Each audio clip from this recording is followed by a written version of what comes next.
아마 우리나라 대표 귀신을 손꼽자면 처녀 귀신일 겁니다. 처녀 귀신을 다른 말로 손말명이라고도 하는데, 지금이야 시집 못 가서 죽거나 하는 여자는 보기 드물지만 옛날엔 그렇지 못했다고 합니다.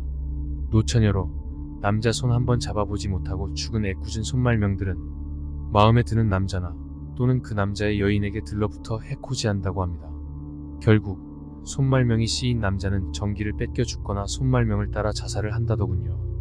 손말명을 성불시키기 위해선 영혼 혼례를 치러줘야 하는데, 이때 총각 귀신과 짝 붙여주면 후생의 부부의 연으로 만난다고 합니다. 저의 둘째 삼촌이 각군 제대를 했을 무렵의 이야기입니다. 하는 일이라곤 매일 집구석에 틀어박혀서 마냥 놀고 있을 때였습니다. 그렇다고 삼촌이 한심해 보이진 않았습니다. 어렸을 때부터 같이 자라서 그런지 내 눈엔 그런 삼촌이 밉지 않았습니다. 그런데 삼촌이 여자친구를 사귀고 나서부터 달라지기 시작했습니다. 매일 전화기를 붙잡곤 사랑해 라던지 보고 싶어 자기야 등 민망한 말을 가족들 앞에서 대놓고 하곤 했습니다. 결국 참다 못해 엄마가 삼촌을 꾸짖었습니다. 지금 조카 앞에서 그런 말이 입 밖으로 나오냐 라면서 말이죠. 그러자 삼촌이 엄마를 밀치면서 눈을 부릅뜨고 쌍욕을 내뱉는 겁니다.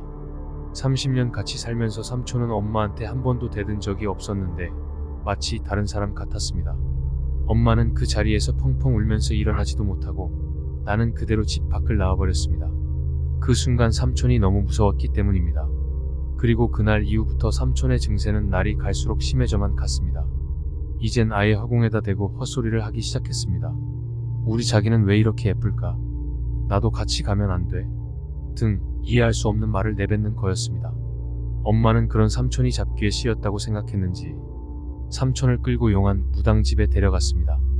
용하다고 소문난 무당은 꽤 젊고 예쁜 아가씨였다고 하는데, 그 무당이 삼촌을 보자마자 바로 뭘 꺼내더랍니다. 엄마는 이게 뭔가 싶어 쳐다보니까 영정사진이었다고 합니다. 그것도 젊고 준수한 외모의 20대 남자. 무당이 영정사진을 내밀면서 하는 말이 이걸 동생분 베개 속에 넣어두세요 라면서 겨우 영정사진 하나 주고 엄마와 삼촌을 돌려보냈다고 합니다. 그래도 엄마는 지푸라기라도 잡는 심정으로 그날 밤 영정사진을 들고 삼촌 방에 들어가는데, 방 안에서 누군지 모를 여자 목소리가 들렸다고 합니다. 오늘 나랑 같이 가는 거야.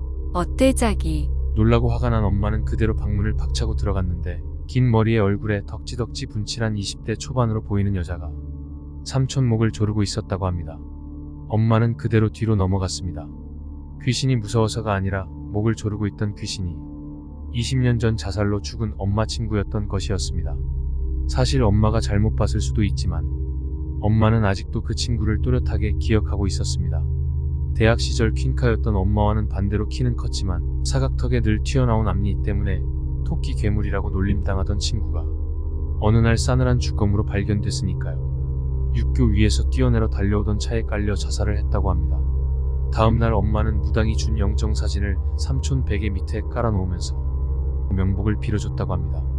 그 뒤 삼촌은 다시 정상인으로 돌아왔습니다. 자기한테 무슨 일이 있었는지 기억도 못하고 말이죠. 그리고 영정사진을 베개 밑에 넣어둔 날 밤에 엄마가 꿈을 꾸셨는데, 죽은 친구가 새하얀 신부 드레스를 입고 영정사진 속 남자와 인사를 하더랍니다. 입에 번지던 미소가 부러울 만큼 말이죠.